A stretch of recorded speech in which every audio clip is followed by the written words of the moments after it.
need to inspire another generation of people to be willing the next time we have a summer of love to go out there and get in the field and get their hands dirty. Yeah. And it is physically risky. It is. It just is. And, we do a lot of reporting in Mexico where, 5, 10, 15 journalists get killed every year in Mexico. But it doesn't mean you can't report. It's the opposite. You have to report. You get disappeared in China if you do any reporting.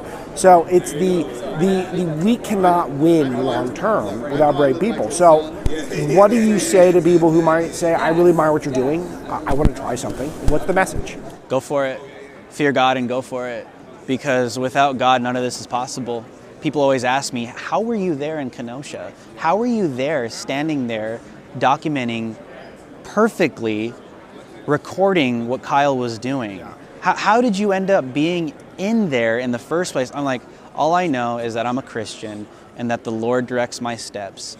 And he has these works predestined for me that I should walk in them. And I definitely know that that was one of them. So as a Christian, that's how I live my life. I'm constantly trying to follow God. I'm not a perfect person, but I think right now more than ever, there's a reason why they're trying to dismantle the nuclear family. There's a reason why they're trying to take the mother out of the picture. Can't even identify what a woman is, trying to take the father out of fatherhood in his position, maybe even take the kids away from the parents, ultimately is an attack on God the Father. You don't have faith that all of those trans drag queens with the giant double Z breasts that are implanted won't do a better job parenting my kids than I would? Absolutely not. Oh, okay. No. These people are not going to take care of children. They hate children. And the point I was making is that the ultimate attack here is an attack on God.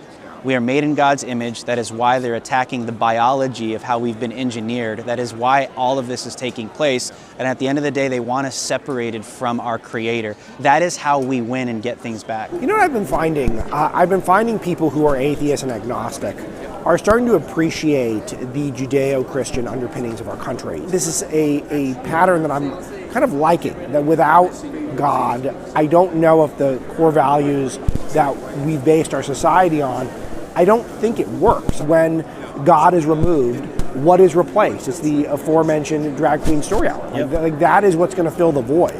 And it is and there's so many in our media who would like to see it happen. Yeah, and I think you're absolutely right. I think right now in the timeline in the United States of America, God got us here, and it's going to take God to get us back to where we need to be.